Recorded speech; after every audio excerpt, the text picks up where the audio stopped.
Padre nuestro que estás en el cielo, santificado sea tu nombre.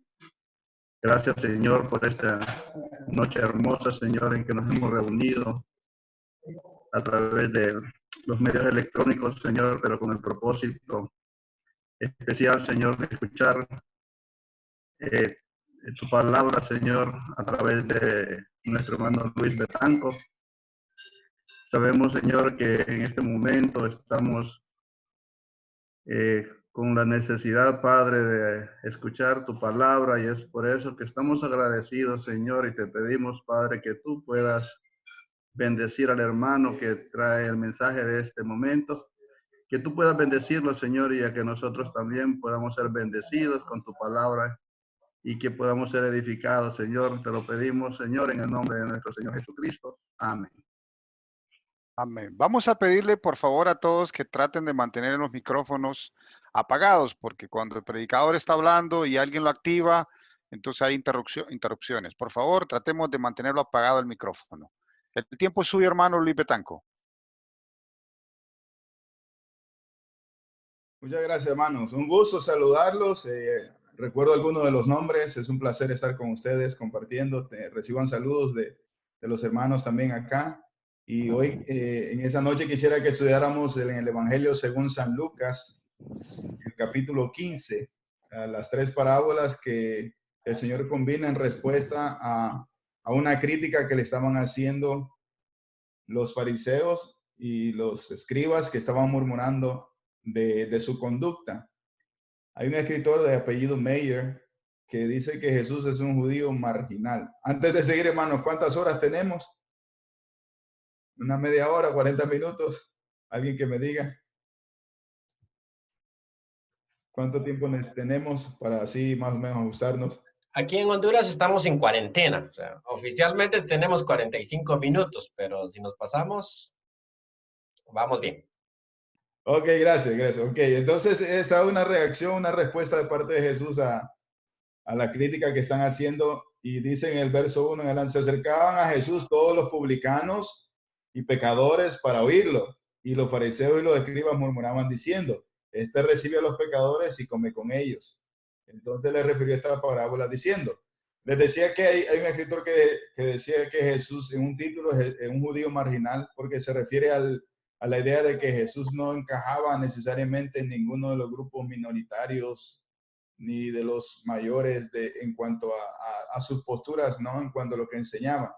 No se le puede encasillar como un fariseo, aunque tenía algunas cosas que eran, digamos, parecidas o similares. No puede, obviamente no era como un esenio. Y así que dice, es un judío que no encaja con la corriente general del pensamiento judío, pero al mismo tiempo nunca criticó ni condenó el judaísmo tradicional.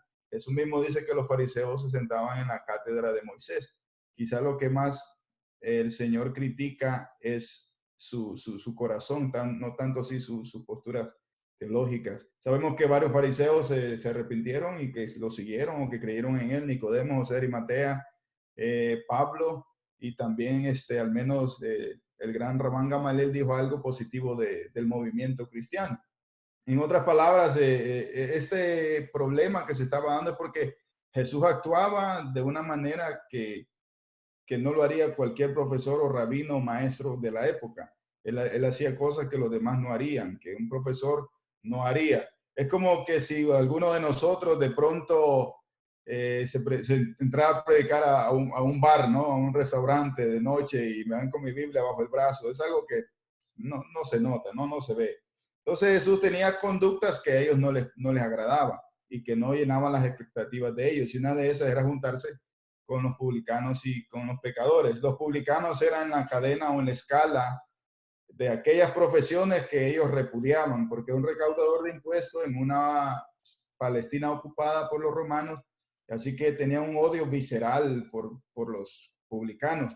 De hecho, cuando Zaqueo se sube al árbol, comentaristas como Bailey dicen que se subió al árbol porque ellos evitaban las multitudes, porque al estar en las multitudes cualquiera de ellos podía sacar una daga y asesinarlo, ¿no? Y matarlo, y no se daban cuenta. Entonces se sube al árbol, dice, y entonces en subirse al árbol para evitar la multitud era una táctica que todavía usan, por ejemplo, en el Israel que ocupa ciertas partes de Palestina, los colaboradores de los israelíes evitan estar en grandes cantidades, en grandes grupos, ¿no?, de gente. Y de hecho el árbol de sicomoro estaba fuera de la ciudad, lo sabemos porque era un árbol que no debía estar cerca porque si se contaminaba, era un árbol grande, con grandes ramas, entonces todos los que pasaran debajo, según las creencias judías, se iban a contaminar ceremonialmente. Entonces Jesús se está juntando con gente que nadie quiere. Y es lo curioso que en esa situación él entra a posar en la casa de Zaqueo cuando debía haberse quedado en otra casa, digamos, de los principales, y eso era ofensivo para las personas. Ese es el contexto de lo que está pasando y por eso están murmurando, ¿no? ¿Cómo es posible que se junte? Y de hecho comer con ellos era una cuestión de que tenían la idea de los judíos de que era como casi una bendición. ¿Se acuerdan ustedes en el debate que había en Gálatas porque había un problema de juntarse Pedro con algunos a comer? Entonces cuando llegaban los de Jacobo se separaba. La razón es que era casi una bendición de parte de un líder que entrara a una casa y se sentían muy contentos, y es por eso que Jesús está siendo altamente criticado. Pedro no hace lo que hizo Jesús, al contrario, Pedro actúa hipócritamente, porque una cosa es ser conocido de alguien y otra cosa en la cultura judía es comer con alguien. Entonces empieza la crítica y entonces para responder a esto le refiere 3 parábolas que tienen el mismo significado básico, pero que son, no lo podemos ver de manera muy simplista. Hay 2 maneras de que en general las personas crean significado. Por ejemplo, los occidentales crean significado por medio de conceptos y abstracciones. Por ejemplo, dice Pablo, influenciado quizás por los griegos, dice, el amor es sufrido. Y luego para explicar esta abstracción o este concepto decimos, ¿y cómo se entiende eso? Por ejemplo, Jesús muriendo en la cruz. Los de Medio Oriente crean significado a través de parábolas, acciones dramáticas, metáforas, símiles. Entonces, en lugar de empezar con el concepto, te cuentan una historia. Y es lo que Jesús está haciendo, hermano, aquí contando una historia. ¿Y cuál es el sentido de todo eso? Es darnos cuenta cuánto somos amados. Y ese es el mensaje de esta noche. Alégrate conmigo. Porque si Jesús nos amó, Dios nos amó estando en nuestros delitos, en pecados, en nuestras condiciones miserables, muertos, dice, ¿cuánto más no nos ama el Señor ahora que hemos sido redimidos con la sangre del Cordero? Y la explicación es esta: ¿qué hombre de vosotros, si tiene 100 ovejas y pierde una de ellas, no deja las 99 en el desierto y va tras la que perdió hasta encontrarla? Cuando la encuentra, la pone sobre sus hombros gozoso, y al llegar a casa reúne a sus amigos y vecinos y les dice, gozaos conmigo porque he encontrado mi oveja que se había perdido. Os digo que así habrá más gozo en el cielo cuando un pecador se arrepiente que por 99 justos que no necesitan arrepentimiento. La segunda es el mismo significado, pero en lugar de ser 1%, es decir, el 1% de 100 es 10%. Dice que pierde 10, tiene 10 dracmas y pierde una. Y la mujer barre toda la casa y luego que la encuentra gozosa le dice a sus amigas, vengan, alégrense conmigo. Y la última parte, que es otra parábola, que también el significado básico es ya digamos un 50%, un padre que tiene 2 hijos y que uno de ellos se va lejos. Dice, también dijo un hombre en el verso 11, tenía 2 hijos y el menor de ellos dijo a su padre, dame la parte de los bienes que me corresponde, y los repartió los bienes. No muchos días después, juntándolo todo, el hijo menor se fue lejos a una provincia apartada y ahí desperdició sus bienes viviendo perdidamente. Cuando lo hubo malgastado, vino una gran hambre en aquella provincia y comenzó a pasar necesidad. Entonces se arrimó a uno de los ciudadanos de aquella tierra, el cual le envió a su hacienda para que apacentara cerdos, y deseaba llenar su vientre de las algarrobas que comían los cerdos, pero nadie le daba. Volviendo en sí dijo, ¿cuántos jornaleros en casa de mi padre tienen abundancia de pan? Y yo aquí perezco de hambre.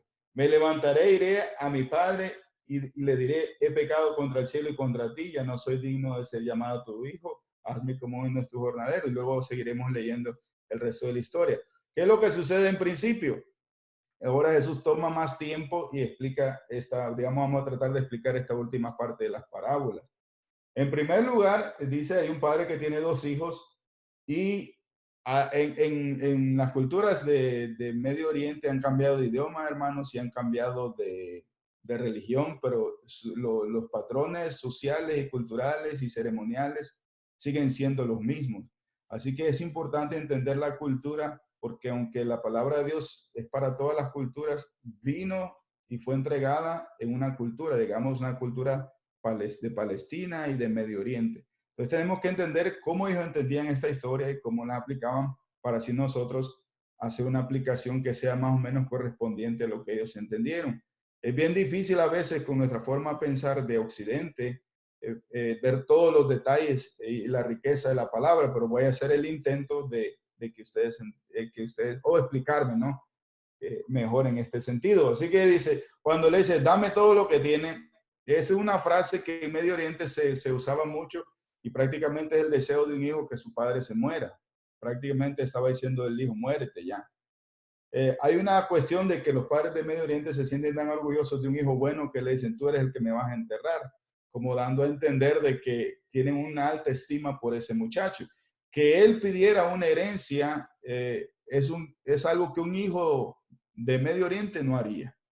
Es muy difícil que lo haga. Es muy difícil que alguien de la Palestina del siglo I dijera, dame la herencia y dame todo lo que tiene. Así que tenemos en cuenta que es difícil la petición porque está pidiendo que se muera a su papá. Ya me estás atrasando, quiero el dinero, dámelo ya. La otra razón es que ningún padre en su sano juicio le daría la herencia antes de morir. De hecho, en mi tierra hay un dicho muy popular que dice, hasta que el cerdo se muere da la manteca. Entonces, cuando el hijo está pidiendo eso, primero, es una falta de respeto. Cualquier hijo quisiera eso y hubiera sido bofeteado, apaleado, garroteado por su padre. Y en segundo lugar, un padre no haría tal cosa. Así que toda la idea que Jesús les está planteando a aquellos oídos de su tierra, aquellos campesinos del Mediterráneo de esa época, es algo absurdo, ¿no? Eso es una locura, eso es un sinsentido. ¿De dónde sacas esta historia? Por eso que una parábola es contar una historia a la par de otra, ¿no? Poner a la par de otra. Y en este caso Jesús está tratando de retratar a Dios Padre, no como un padre de Medio Oriente, pero en la manera en que puede ser entendido por ellos. Porque como les decía, eso es ridículo, esto es absurdo lo que Jesús plantea para la cultura de esa época. Dice, no muchos días lo juntó todo. En ese tiempo los bienes eran vacas, cabras, y entonces quiere decir que vendió a bajo precio. De ahí nosotros vemos que el muchacho no es muy inteligente para los negocios, porque para poder viajar él necesitaba monedas, no algo que pudiera llevar. Dice, no muchos días, es decir, no pasó mucho tiempo, lo que implica que no había tenido ningún sentido de cuidado con toda la herencia y con todo lo que con todo lo que el papá de él estaba dando. Y es por eso que el hijo pródigo significa el desperdiciador, ¿no? El derrochador prácticamente. Ya había hecho un maltrato y juntándolo todo, ingratamente, se va y dice, vivió perdidamente, se apartó a una ciudad lejana, tierra de gentiles, fue lejos del padre, y cuando lo hubo malgastado, desde el principio estaba mal, llegó hambre en aquella tierra y se arrimó a uno de los ciudadanos de aquella tierra. Es eso que dice que se arrimó, tiene la idea de que parece le estaba rogando. No sé si ustedes han visto cuando en nuestros países la gente que está vendiendo, la gente humilde a uno le insisten, no le han dicho, le lustro los zapatos. No sé si les ha pasado, hermanos, de los lustros. No, gracias, y por favor. Entonces esa idea de estarse arrimando, estarse pidiendo, es algo con una actividad como que lo estaba haciendo por varios tiempos. Es como cuando alguien está pidiendo algo, ¿no? Y la idea de la figura es como que está fastidiado y está, pues te voy a mandar a trabajar allá con los cerdos. Otra vez, eso que está proponiendo Jesús en la historia es algo que un judío tradicional jamás haría, digamos. Ir a trabajar en una hacienda de cerdos, ir a trabajar con los cerdos cuando son animales impuros, contaminados, en tierra de gentiles.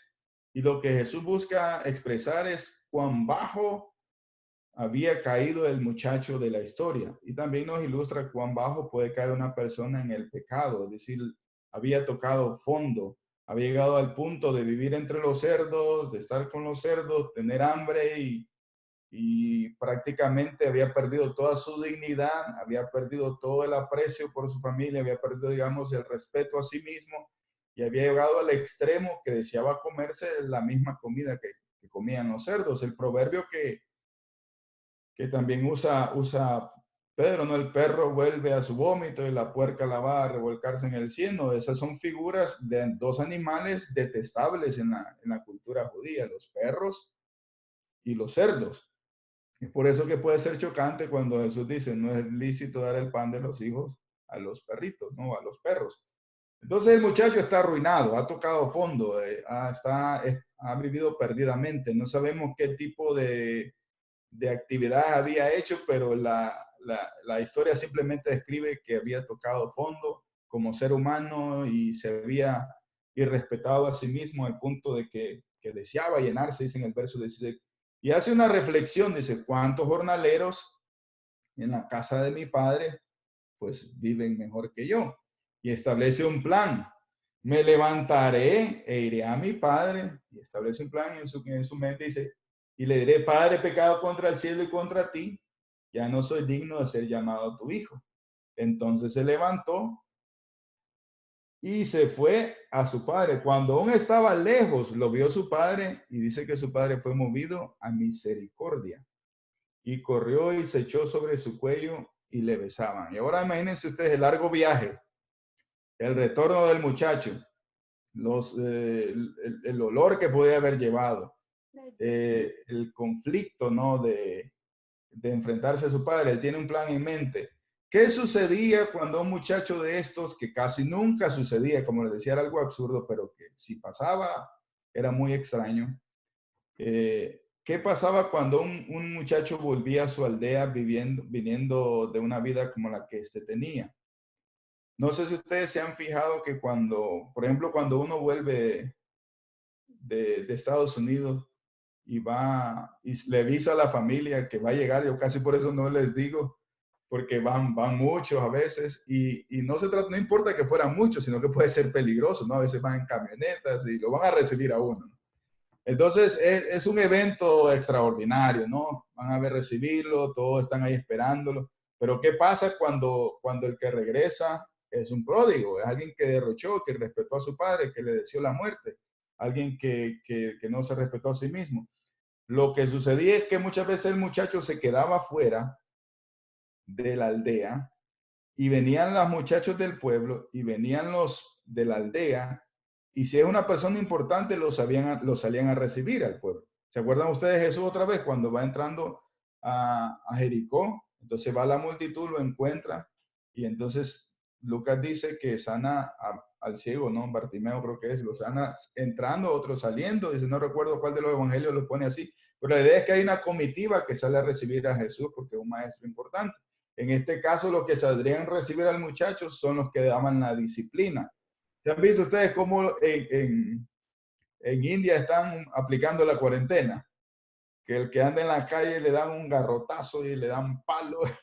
Entonces, eso es muy, muy, muy similar a las culturas de la época, ¿no? Entonces, el muchacho sería insultado, se le escupiría, se le golpearía, se le abofetearía, estaría ahí esperando que el padre lo recibiera por 3, 4 días pidiendo perdón, los niños se burlarían de él, sería todo aquel, es algo terrible, ¿no? Una vergüenza escandalosa. Tendría que pasar por la humillación pública, la gente le gritaba cuán avergonzado se sentía de él, quizá algunos le lanzarían sus zapatos o le mostrarían el calcañar en señal de repudio, como dice también, creo en el Salmo, uno de los salmos dice, sobre Edom yo tiré mi sandalia, porque las sandalias es lo peor, ¿no? Por eso dice Juan, no soy digno de ni siquiera desatar las sandalias, y cuando Jesús le va a lavar los pies a los discípulos es un escándalo porque ni siquiera los esclavos judíos hacían esas cosas.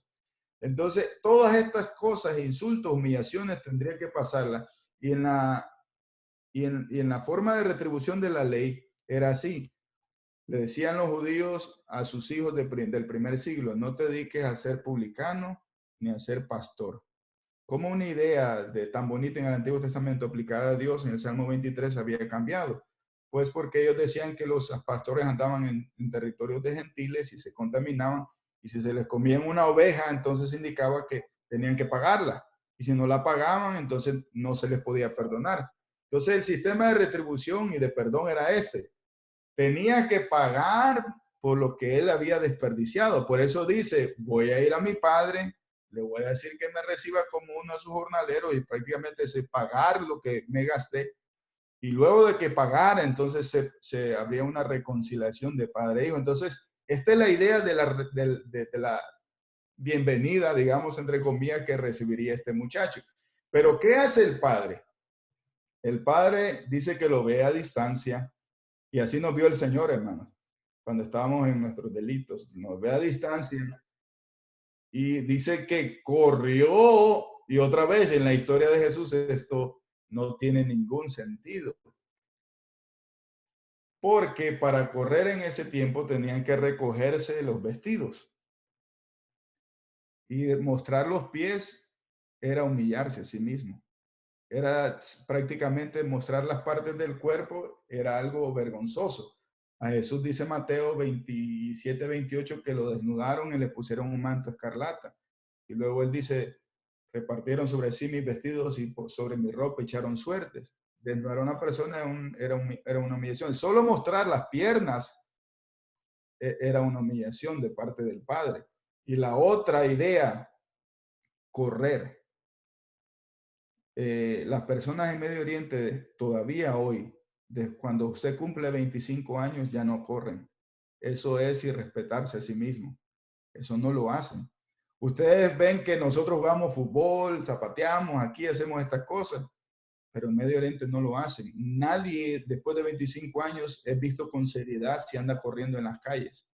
Lo que Jesús está diciendo entonces, que el Padre se iba a humillar recogiéndose los vestidos, mostrando sus piernas y correr, dirían los que estaban escuchando, ese es un absurdo total, eso no tiene sentido, nadie haría tal cosa. Nosotros no lo hacemos. Incluso cuando hay temblor, terremoto, no corren, solo caminan. En Nicaragua una vez, no vayan a hacer eso, una vez estaba un hermano orando y hubo un temblor fuerte, hermanos, y el que estaba ahí decía, no se muevan, tengan fe, tengan calma. Yo honestamente me salí, porque miraba que esas paredes temblaban así y me va a caer, y mi fe no me dio para esperar semejante desenlace. Pero el hermano se quedó ahí, esa dignidad de mantener la calma, la compostura, en algunos hermanos parecido, ¿no? En Medio Oriente. Entonces, mire lo que está diciendo Jesús en la historia, que el padre corre y se ve al hijo de lejos y evita el maltrato del hijo de parte de la comunidad, evita la humillación de su hijo de parte de la comunidad, y no solamente no hace lo que la ley establecía, que era la retribución para poder otorgar el perdón, sino que actúa con gracia y se humilla a tal punto de que corre, levanta sus vestiduras, y eso nos lleva a la reflexión de la cruz, ¿no? Como Cristo, Dios hecho hombre, se humilla por mi pecado, se humilla por mis maldades, les quitan su ropa, casi algunos dicen que desnudo, otros semidesnudo, eso estará para otro debate, pero aún así él fue humillado tan horriblemente, y en el caso del Padre, ¿no?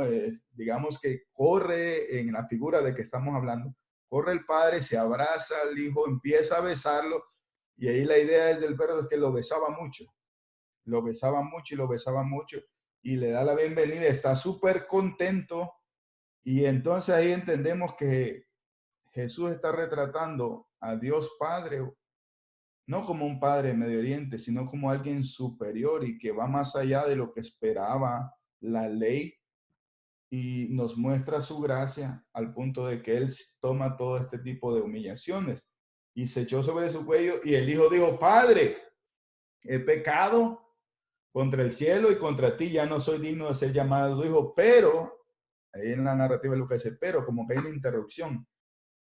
Pero el padre dijo a su siervo, sacad el mejor vestido y vestidle.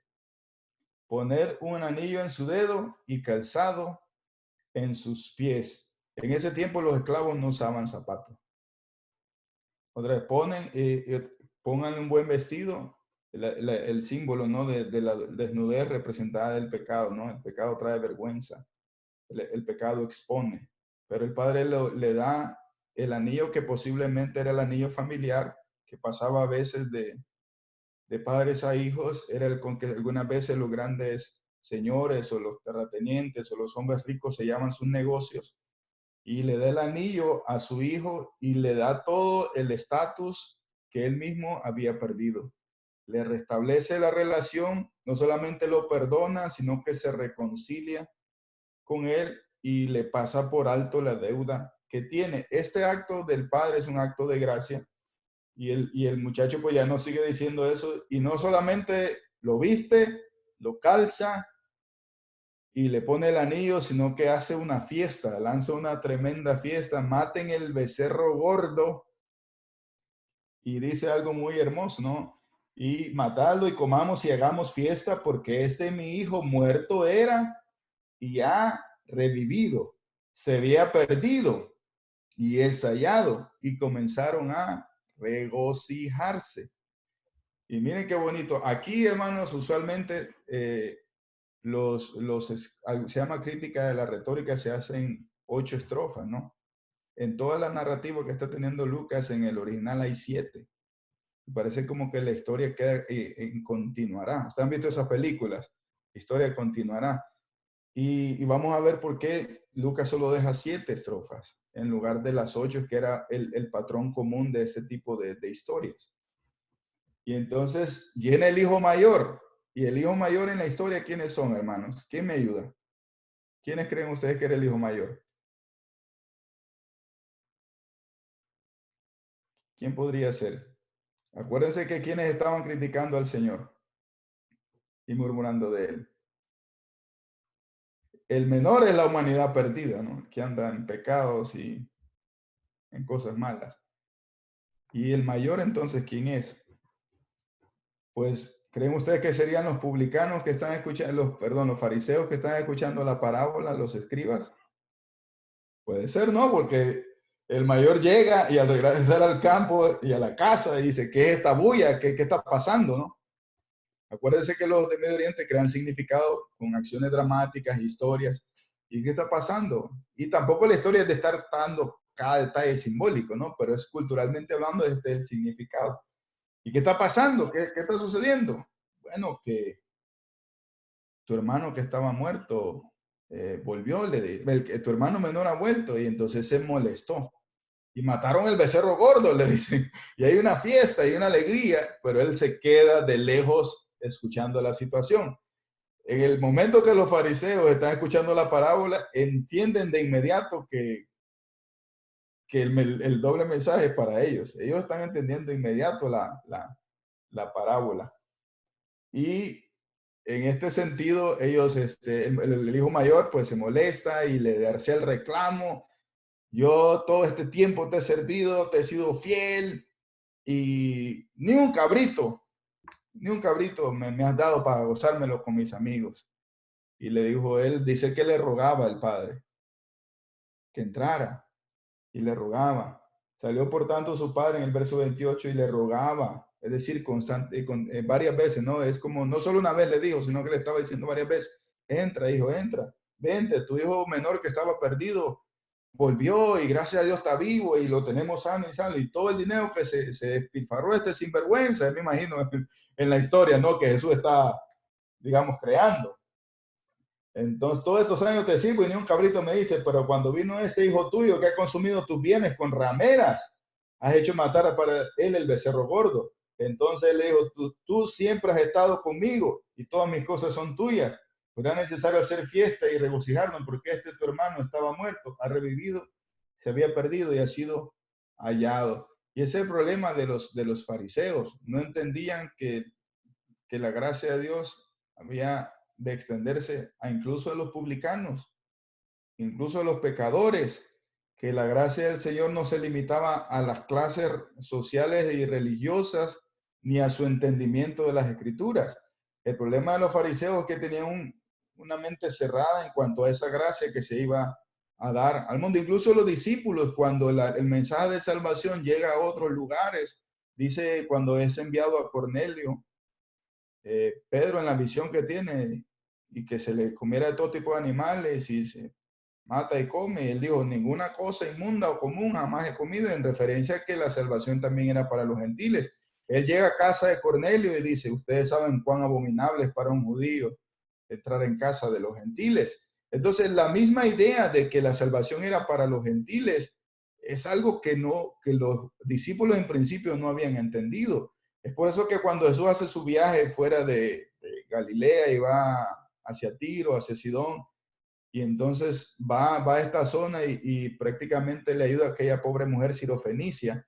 Ese énfasis cananea, sirofenicia, que hacen los escritores bíblicos, es en referencia a que la gracia del Señor se había extendido incluso a los más de los horribles pecadores, y que eso era algo difícil de procesar, tanto para los fariseos, escribas, e incluso fue un poco difícil para los discípulos. Es por eso también que había como un conflicto entre algunos discípulos como Jacobo, Pablo, en el sentido de que había que extender la gracia, el mandamiento, la salvación, decía, y no había que circuncidarlos.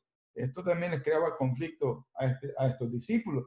Entonces entendemos que el Dios, el Padre, es amoroso, misericordioso, compasivo, envió a su Hijo, recibió la humillación, el maltrato, y le está diciendo ahora a estos fariseos, ustedes deberían de alegrarse de que los pecadores se están arrepintiendo, como los guardianes de la ley, como los guardianes de la palabra, los que debían enseñar al pueblo, no podían entender esto tan elemental de que Dios se alegraba en los cielos cuando un pecador se arrepentía. Así como el padre se alegró de su hijo perdido, así como la mujer con su dracma, así como el pastor con su oveja, Dios en los cielos hace fiesta, le está diciendo Jesús, cuando un pecador se arrepiente. Nosotros, hermanos, ya estamos en la iglesia y hay que alegrarnos cuando las personas vienen a la iglesia.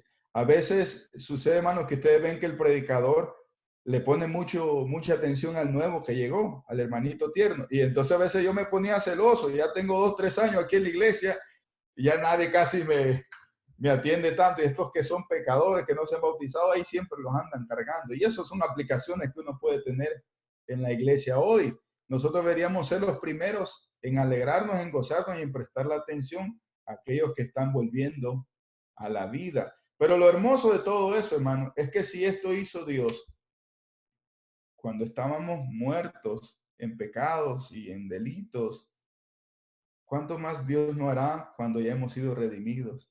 No vivamos, hermanos, como si nosotros no fuéramos hijos. Tengamos una vida y un convencimiento de que estamos en la casa del Señor y que todas las cosas de Dios son nuestras. Vivamos con la fe en que Dios no nos ha negado nada, que tenemos los alimentos necesarios. Quizás no son siempre manjares, pero son frijolitos, que tenemos donde estar, que tenemos la vida, que tenemos a veces salud, que a veces tenemos un carrito, a veces no, pero que sobre todo, hermanos, tenemos las cosas espirituales, los tesoros en los cielos y tenemos esa relación con nuestro Padre Celestial. No vivamos como los fariseos que estando en la casa tenían que pedir permiso para disfrutar de las bendiciones de Dios. Usted va a una casa ajena y usted no abre la nevera de donde el hermano, ¿no? Y abrir la nevera ahí donde el hermano Selvin, ¿qué tenés de comer? A menos que usted tenga mucha confianza. Hey, ¿qué hay de comer? Usted abre la puerta. ¡Ah! Pero, por ejemplo, mi niño, mi hijo, cualquiera de los dos, Daniel o Santiago, en nuestra casa, ellos abren la nevera, comen, agarran un banano, una manzana o gaseosa, lo que podamos lo que pueda haber en ese momento. Y no me piden permiso, simplemente lo toman porque saben que están en la casa de su papá y disfrutan de las bendiciones que hay en la casa de su papá. Y yo creo que esa es la reflexión que nosotros debemos tener en esa noche. Disfruten de las bendiciones que Dios les ha dado sin ningún impedimento. Alégrense con Él cuando uno de sus hijos perdidos vuelva, cuando una ovejita sea encontrada. Y en especial, hermanos, sientan y estén convencidos de que ustedes son amados, que ustedes son queridos por el Señor, al punto de que Él dio a su propio Hijo para que nosotros tengamos esperanza, para que nosotros tengamos vida. Los que aman a Dios, todas las cosas les ayudan a bien. Dice, este es con el conforme a su propósito son llamados. Sé que están en un tiempo difícil ustedes, nosotros también, el mundo está en un tiempo complicado, Sé que a veces uno puede sentirse que la fe le falta, a veces uno no sabe de dónde va a llegar su próxima comida o cómo va a hacer para pagar el agua o la luz. Y aun cuando uno dice, no, pero en Estados Unidos todo está bien, hermanos, aquí es donde la gente va a sufrir más. Y yo les voy a explicar por qué. En nuestros países, muchos de nosotros, gracias a Dios, ya tenemos una casita. O muchos vivimos con nuestros papás o con nuestros hermanos.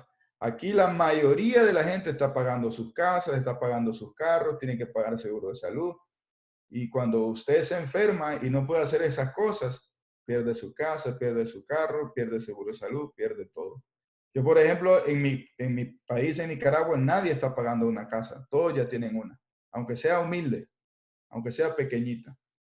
Pero aún así no podemos perder la fe. Hay que seguir confiando en el Señor, sabiendo que Él le entregó a su propio Hijo. Dice, el cual no escatimó a su propio Hijo, no nos dará juntamente con Él todas las cosas. Mientras tengamos sustento y abrigo, dice el apóstol Pablo, estemos contentos, estemos llenos de paz y de gozo. El Señor también nos dice que valemos más que los pajaritos y que ninguno de ellos cae, dice, si no es la voluntad del Señor.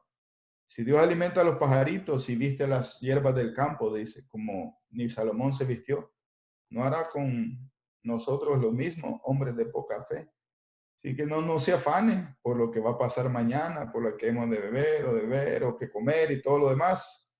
Estamos en las manos del Señor. Y dice el apóstol, sea que vivamos o sea que muramos, del Señor somos. Para mí el vivir es Cristo. Y si me muero, es ganancia, porque vamos al cielo. Hay un dicho que dicen en Colombia, vas para el cielo y vas llorando. Es decir, estamos llenos de bendiciones, no podemos quejarnos, porque sea que vivamos, que muramos del Señor vamos a ser. Y creo, hermanos, que esta palabra nos consuela y nos anima.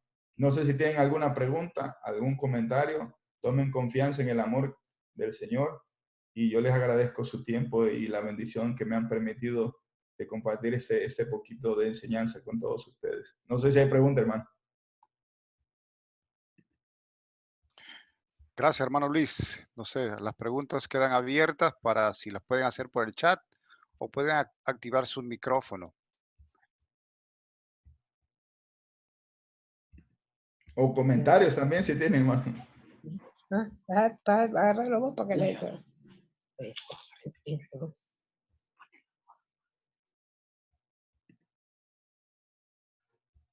Bueno, hermana Fanny, un gusto saludarlo. A ver cuándo voy por allá a comerme unas baleadas y tortilla con quesillo, que las quedé extrañando.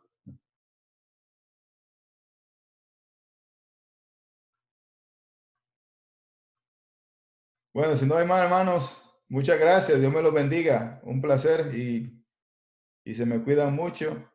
Y espero verlos en esta vida otra vez. Y si no, pues seguramente ya nos vamos a gozar en los cielos. Muchas gracias, hermano Luis. Creo que ha quedado muy claro el mensaje y tal vez por eso no hay preguntas, porque está muy claro. Es un mensaje más de fe, de que tengamos fe en el Señor, de que confiemos en Dios. Dios nos cuida, Dios nos protege. En cualquier circunstancia que estemos, Dios da la salida. Muy bien, hermanos. Gracias. Tenemos algunos anuncios que darles. Bueno, pues hay 41 hermanos o familias conectadas. Qué bueno. Nos alegramos mucho que estén cada vez motivados para este tipo de reuniones. Qué bueno. Nos alegra mucho que estén haciéndolo.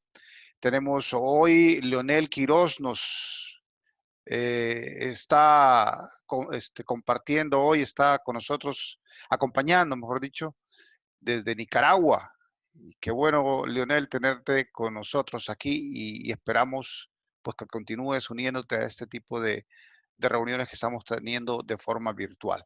Bueno, hay oraciones especiales que están pidiendo. No, hay que orar por nuestro hermano Camilo López, hijo, que está hospitalizado en el hospital escuela. Todavía no han dado el diagnóstico de él, qué es lo que tiene, pero actualmente están pidiendo 3 pintas de sangre nos están pidiendo que oremos por él para que pueda recuperarse y que haga la voluntad nuestro Dios. También